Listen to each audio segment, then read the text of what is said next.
This is the Dallas Morning News. Eat, Drink, DFW from the Dallas Morning News is made possible by Central Market. Hey, and welcome to Eat, Drink, DFW, the podcast from the Dallas Morning News food team. Each week, we take a look at food and drink trends in North Texas, talk about restaurants in Dallas-Fort Worth, learn some new recipes, and sometimes even get tips from you, our listeners. I'm Anna Butler, the Dallas Morning News' food and events editor. We put out an ask for your favorite sandwiches in town, and you did not disappoint. We're also going to tell you about the latest New York restaurant that will soon call Dallas home. That's all coming up right after this. Central Market is really into food. Like when we say cheese, it's in 12 languages into food. Butchers, bakers, and sushi roll makers into food. We're talking so obsessive about quality you can shop blindfolded into food. Central Market is really into food. If you are too, then let us turn your shopping list into a treasure map. Get inspired, get adventurous, or just get a chef-made dinner when you've got more taste buds than time. No place makes every meal more amazing like Central Market. Really into food. Shop now at centralmarket.com. For the latest food and restaurant news in Dallas-Fort Worth, visit dallasnews.com/food. If you're behind on episodes, make sure to follow Eat, Drink, DFW on Apple Podcasts or Spotify or wherever you get your podcasts. We'd love to hear from you too, so email us at eatdrink@dallasnews.com. Today, I'm joined by our food writers Sarah Blaskovich and Imelda Garcia. Claire Baller is on parental leave. All right, Sarah, you've got a few things to share. I do, and I would love to start with pizza. One of my favorite topics in life, I think. Prince Street Pizza, which is a pizza joint that originated in New York City but has expanded to a bunch of cities, is coming to Dallas. Prince Street is also in lots of parts of LA. It's in Vegas, in Miami. You know, Dallas has become one of those cities that joins a list like that. Now, what is Prince Street? It is a slice joint, as the CEO describes it. So you go in, you see 12 pizzas up on the rack, and you kind of point to one and get probably just one slice because they're famous for their Sicilian-style pizzas, which are square and have a thick focaccia-like crust. So really filling. I'm not going to call it drunk pizza, but I'm not going to call it that. I mean, it is on Henderson Avenue, so it might be drunk pizza. It seems perfectly positioned, in my opinion, no matter how much you've had to drink, because this is the site of the former Fireside Pies, the original Fireside Pies in Dallas. As we know, Fireside Pies is a great pizza place that expanded to several parts of North Texas, but it got its start on Henderson Avenue, and it opened right after Henderson kind of became this whole dining destination in Dallas. Since then, in the last 20 years or so, the Knox side of Knox Henderson has really become this hotspot, and it's time for Henderson to shine on the east side. So Prince Street will open in place of Fireside Pies, and I just think, you know, one pizza place to another pizza place, that kind of makes sense to me. And the fact that that old restaurant is so small on the inside with a more generous patio means to me that wherever you are, you're kind of walking around going to the bars on Henderson Avenue. You pop in, you have a slice, you keep going. Let me tell you something that I love about your story, Sarah. Oh. Slices cost about $6.50. It's so affordable. I think that that's the most striking thing about this is that everything on this street is so expensive right now. Yeah. And it's fun, and it's not that it's not good food, but it is one of the cheaper things that you're going to get. I think a lot of Dallasites are going to sit there and say $6.50 for a slice of pizza. They're big old slices for one, but I'm also like, you know, it's cheaper than most places you're going to go, especially now that the Velvet Tacos left that corner slide. I guess you could still go to Dickey's. Yes. Yeah, great point. And the guy who is now the CEO of Prince Street Pizza says he's kind of the king of quote unquote premium fast food. What does that even mean? Great question. I think it's fast food you stand in line for. Okay. And we all know that I am intrigued by things you stand in line for. I think some of you might simply hate things you stand in line for. I'm intrigued. If there's a thing that people are going to like convene for, I will join them in order to try to understand the hype. And I do think Prince Street Pizza, when it opens in fall 2025 on Henderson Avenue, I do think it will carry a lot of that stand in line hype. Prince Street did try out doing business in Dallas in 2021. They had a pop-up for 7 days in Deep Ellum. And it was successful enough, and I think there were long enough lines, that the CEO said, okay, we're going to do business in Dallas. And that's how they landed on Henderson. Shifting gears, there was a place last week that didn't have any lines. And that's because there was a bad online rumor that a restaurant that has been open for 30 years had closed. And it was not true. That's right, Anna. Pepe's and Mitos, a Tex-Mex place that many of us have loved in Deep Ellum for nearly 31 years. years. There was a rumor going around that it had closed. And does anybody want to talk about the power of the internet? It is written in pen and not in pencil, as they say in the social network. It affected business immediately. Customers canceled reservations. They didn't come because they thought, well, my favorite family-owned place didn't make it. Like so many other restaurants we've talked about on this podcast in the past 2 months. Here's the deal. It wasn't true. So I called the owners of Pepe's and Mitos, and, we believe somebody went to the wrong storefront, saw some sort of lockout notice, and then posted on Facebook to a neighborhood group of 7,000 people that Pepe's and Mitos was gone. Oh, no. I know. And we hopefully were part of the fixing that disinformation problem. And the owners were really grateful. I thought they'd be shy about talking to the Dallas Morning News about this flub. And in fact, they were like, no, we'd love it if you would tell people that we're still here. And we did just that. And a lot of people really seemed to care and then go and patronize this wonderful little taco shop. I feel like we hear a lot about celebrity death hoaxes from time to time. And Yeah. I couldn't imagine how surreal that would be. But doing it with a restaurant, I'm just worried about it business-wise because the margins are already so tight. So when you've just lost a good 48 hours of business that you weren't forecasting for, that's a little nutty. It is. And 48 hours sounds so small to most of us. But if we remember way back to the beginning of the pandemic, I wrote a story about how a Fort Worth restaurateur, Chef Tim Love, said 3 days of expected business that turned into zero business could kill a restaurant, period. 3 days. So this was only 48 hours, another 24 hours. And, I'm not saying Pepe's and Mitos was in risk of closing after 3 days, but that just shows, Anna, exactly to your point, this can be devastating. And this is a good time for a heads up. Next week, we will be talking about COVID. It is the 5-year anniversary of the shutdown across Texas.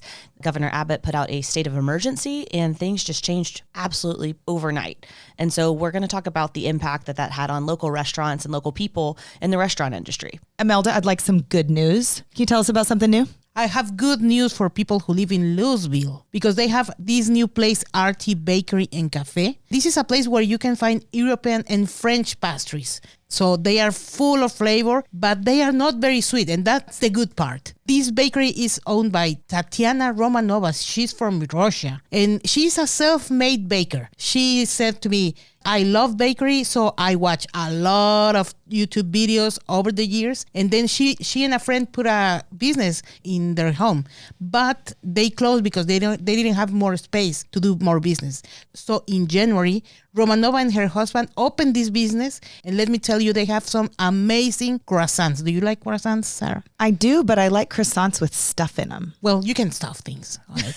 Yeah, they have a pear tart. It's amazing. A mango passion fruit mousse cake. Wow. Oh, that sounds good. And a honey cake that Anna get to try. I did get to try it. Wait a minute. Why did you get to try it and I didn't get to try it? You were not the office. Yeah, I'm Oh. so sorry. Yikes, called out.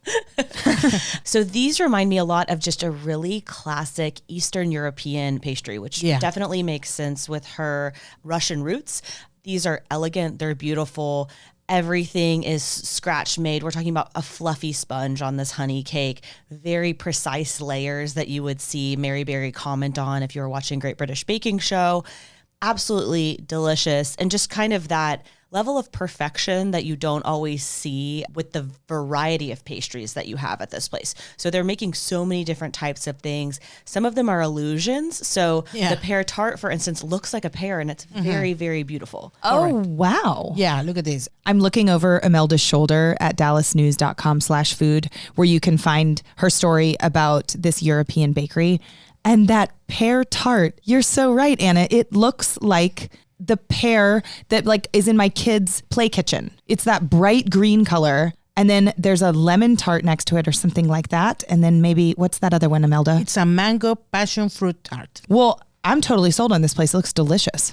They 100% are using fresh juices and everything like that. They're also only using European butter. It was something that we talked about just really with this story because Imelda had dropped in. It was that they used 82% butter. Yeah, and I was like, this. what? What is that? And she was like, I feel like maybe baking people would know. And I was like, I think baking people do know, but for our purposes, they have a higher fat content of just butter solids in Europe. And so to have something like this, it means that there's fewer additives, less water and things like that, which means you're really getting that like full fat flavor in it.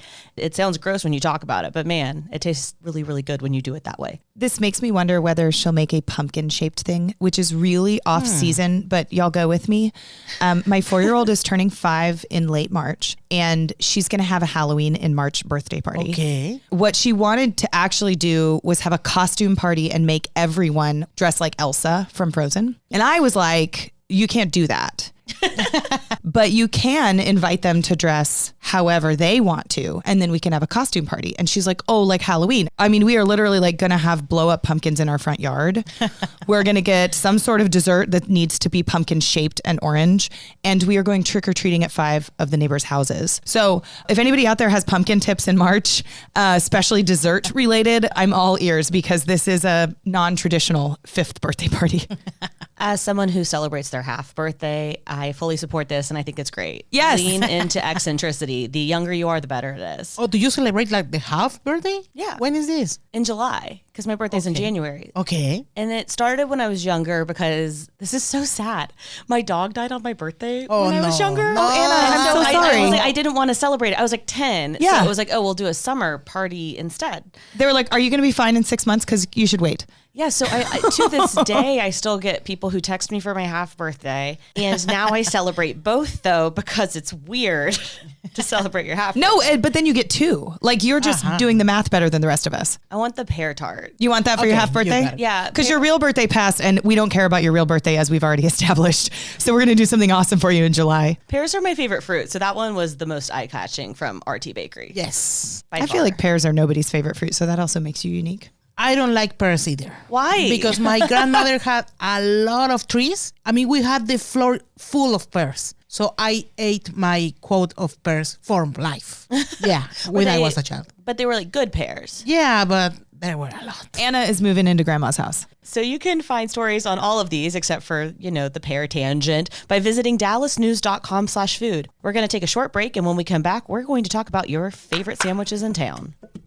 Central Market is really into food, like fish flown in so fresh it still has jet lag into food. Our sourdough starter has been around since grunge was a thing into food. We're talking more prime cuts than a greatest hits album into food. Central Market is really into food. If you are too, then we're the HQ for you, whether you're a make every recipe in the cookbook foodie or a my favorite recipe is reheat type who just digs the delectable. No place makes every day more delicious like Central Market. Really into food. Shop now at centralmarket.com.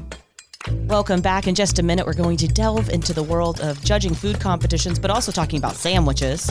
First, a quick reminder that giving our podcast a good review helps other people find it. So if you like it, please say so. And if you don't, you can skip that part. I think we're a 5-star podcast. Thank you. Anyways, sorry. Have you put your 5 stars in our podcast? No, yeah, if you see an anonymous review come up, it might be me. Like lots of compliments to the outfits of the women on the pod. It's called stuffing the ballot. I know. No, I wouldn't do it, y'all. I think this is world-class stuff. Anyways, so the topic of sandwiches comes to us from Claire, our team member who is on parental leave. The Dallas Morning News food team sends a few emails a week, and Claire had a call out in one of her last ones before she took her leave about sandwiches. And that's basically because when you're pregnant, you're not really supposed to be eating deli meat unless it's been like mildly heated up, which sounds gross when you describe it, and it sounds gross when you taste it. Yeah. We picked a couple reader favorites for this because there were actually so many of them. Imelda, can you kick us off? Sure. Michael says to check out La Hechicera Tortas. And he says, the original is in Grand Prairie. There is also one in Arlington and a few others. Perfect rolls and amazing tasty, unique sandwiches with tons of flavor. I don't know any place with this unique of a sandwich menu, and there are endless options. Michael, I agree with you. Tortas are the best. And you know what? We can have them cold or hot with a lot of different ingredients. So tortas was the topic for one of your DFW Sabores stories about Mexico City. And the number one thing that you said about them is that they're versatile. The thing that changes about them is based on the shape of the bread. They have different names, which I love. And we don't really do that kind of intricacy in American sandwiches, but they do it in Europe. They do it in Mexico and other places. And I just like that kind of thing where it's like suddenly the thing with the exact same toppings on it is something else because the bread's in a circle. Yeah, true. So I have some recommendations also. Yeah, La Hechicera is great. And El Rincón del DF is on Walnut Street. And they call themselves La Capital de la Torta. Torta capital. So it's a huge deal. Acá Las Tortas is in Ward Street. And Torteria Insurgentes, they also have great tortas. I recommend you the most classical one is the Milanesa torta. That is breaded beef with lettuce and tomato. And you can put cheese on it. And it's absolutely great. Okay, so it sounds a little bit like a chicken fried steak. And when I lived in Austria, they have something called a Schnitzel Simmel. And when they have extra Wiener Schnitzel, they put it into bread and do it the exact same way. And I just think it's fascinating that so many cultures are like chicken fried steak sandwiches. We can make a taste of everyone available. I mean, I would like that. Also, we could try the one at Keller's that Anna's boyfriend tried recently because none of us have ever ordered that. It was really good. I know. That one makes me laugh. I've got a sandwich. Can I go? Yes. This is from Dave Culwell, a Dallas Morning News reader and notably the owner of Burger Schmurger. He writes, everyone will tell you Jimmy's, and they're not wrong. Jimmy's is great. The meatball sub, the Italian beef, etc. But Good Friend package has great sandwiches, all of them. At Good Friend, he likes the turkey and he adds avocado and bacon. And I think those are good tips, Dave. Also, Dave is a good person to ask about sandwiches because he makes what I believe to be one of the best smash burgers in Dallas. He serves them today at High Fives in East Dallas. And as you've read on dallasnews.com/food, Dave is opening a Burger Schmurger kind of near the Dallas Arboretum. And I think that's expected soon. So I pulled one too. It's from Alfonso, and he actually sent in 3 that were very detailed, but this one was my favorite because I get to use an accent with it. Whoa. And he said, the patty melt at the Beef House in Garland, a 70s trip back in time greasy spoon complete with what'll it be, hun? Waitress. There it is. So I could act. Their patty melt with fresh cut fries with the skins on is about as good as it gets for a patty melt, although Cindy's on Central does a pretty good rendition of the patty melt with fries as well. But the Beef House, you have to see it to believe it. It's a time-traveling throwback. You know, I love a patty melt, so this was implicit bias when I chose this one. This was about me. I did try the patty melt at Goodwin's over the weekend on Greenville Avenue. What was unexpected was this. Yes, it was served on bread, not a bun. Sometimes people put them on a bun, and I'm like, that's not a patty melt. That's just a double cheeseburger.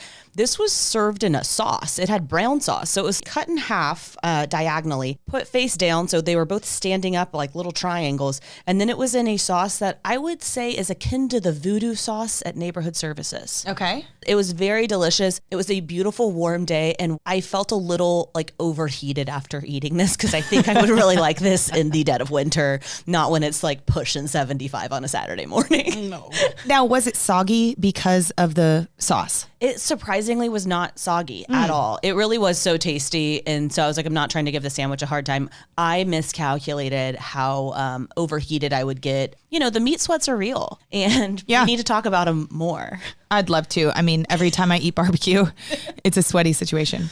I just want to mention something that makes me sad. So kind of a downer. No. But I loved Great American Hero. I loved when it had moved closer to me in East Dallas from its longtime Oak Lawn location that is now a Shug's Bagels. Everything was made from scratch, and it had different combos, and I could kind of mix and match, and I like the versatility. So, you know, pour some out. There isn't a Great American Hero anymore, but its originating owner's brother still runs sub shops around Dallas.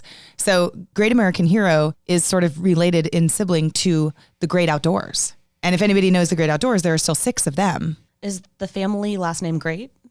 It's not. Oh, I wish. Man, that would be really great. That'd be a missed opportunity. I know. No, it's the Oliveri brothers. And I was going to mention the Great Outdoors as a good sub shop. And one of my favorite quotes of the last couple of months is in an old Dallas Morning News archives story about the Great Outdoors opening. The owner, who's from New Jersey, said that Dallasites, once they understood that a submarine sandwich was not a sandwich eaten underwater, that they could get with this newfangled sub sandwich idea. And I'm just like, come on, Dallas. All right. I'm so glad we've gotten past that.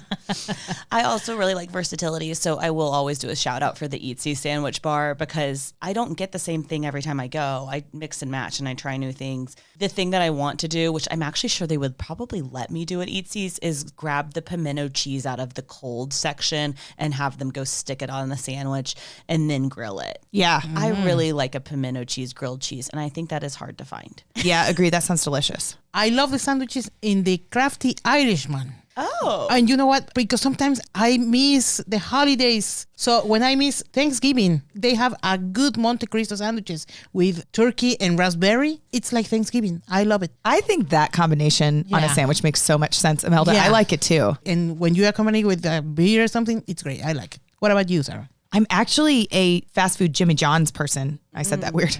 Jimmy John's. Why did I say it like that? Accent. Say it with your heart, Sarah. Just wanted to really drive it home. Jimmy John. There you go. It kind of makes Jimmy John sound sexy, which it needs a little bit, in my opinion, because it's, Does it? you know, sub so fast you'll freak is, you know, not. Oh. Anyway, I like the Beach Club. I like any sandwich with avocado on it. Julie, what's yours? I'm glad somebody mentioned Cindy's because I love their Reuben, but I just have to send out some love to the bacon, egg, and cheese at Waffle House.